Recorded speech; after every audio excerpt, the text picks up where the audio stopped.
What makes you fuck need a cocktail worse than politics? The economy.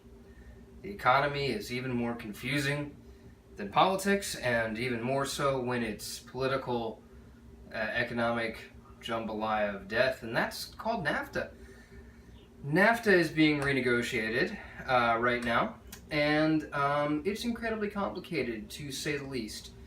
NAFTA is the North American Free Trade Agreement, if you weren't around or paying attention in the 90s, proposed by George Bush the Elder, and then later passed by Bill Clinton, the one you've heard about, the Hillary's guy.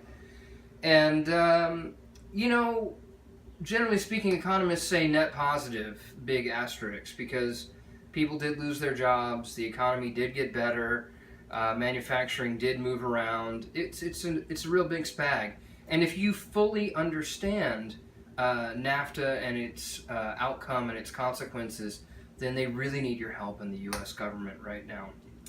I'll kind of leave it at that. Suffice it to say, if NAFTA is something that you are seeking to learn more about, and I think you should, try to find someone who agrees with you politically, that has a different feeling about NAFTA. You won't have to look too hard.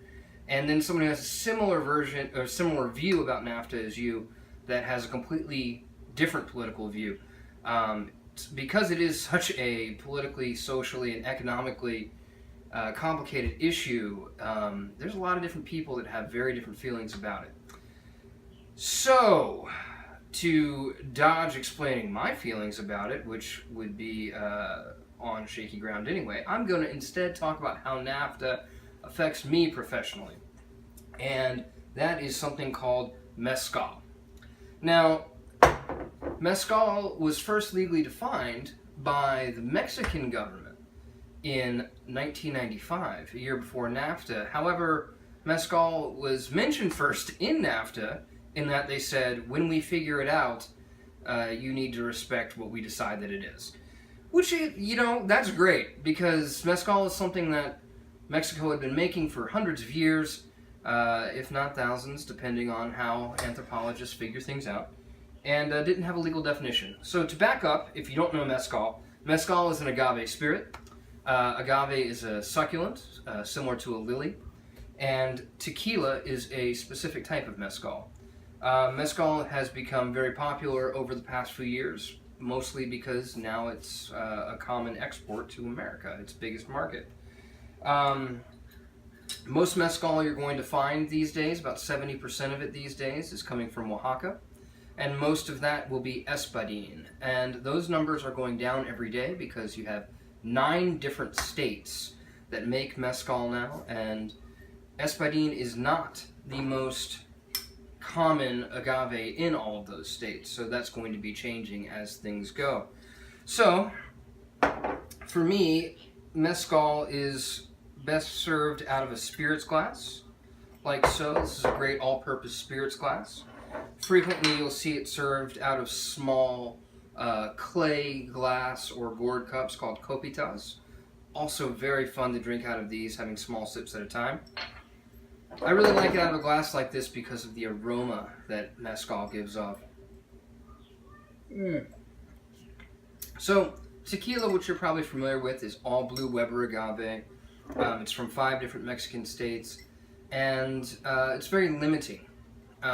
Mezcal, by comparison, like I said, you've got 9 states, you've got over 34 different agaves, you've got different production methods in every state, you've got different distillation, you've got people that do a traditional crush with a millstone, or tahona as it's called, fermentation that can happen in a cement-lined pit or inside of an old tree trunk. You've got agave that normally is going to be roasted underground, that is covered in dirt on coals. So very unique, flavorful mezcal. And my challenge for you, much like NAFTA, would be to try to enjoy mezcal and to take mezcal in different ways. So I think it's great in cocktails, but I also think it's great just as is. I think one of the best pairs for mezcal, aside from the traditional, which is salt, chili, fried worms chopped up together, sal de gusano, is with watermelon. But a nice chunk of watermelon is great with mezcal. And to stick with what I have around the house is what I give to my wife. I like mezcal with a watermelon popsicle. So salted watermelon popsicle and mezcal just together. Everything's good. Everything's better. All right. Oh, they are so good together. Okay. So to make a salted watermelon popsicle, take a watermelon, put it in the blender, and add fucking salt to it. I don't need to do everything for you people. I'm not going to give you a recipe. But these two together are beautiful. I hope that mezcal continues to do well under NAFTA and get a better definition, better than how it's defined now. Same thing for bourbon. Bourbon is just defined as American whiskey. Ooh, not very good. Hold on to that popsicle. And as NAFTA goes forward, I hope it recognizes new agave styles like Bacanora or the Raicilla that I've got in my hand right now. Not necessarily agave, but maybe other traditional Mexican spirits like Sotol would be nice too. Anyway, I feel like I need a cocktail for figuring out NAFTA. Mezcal for good, mezcal for bad. Salud. See you later.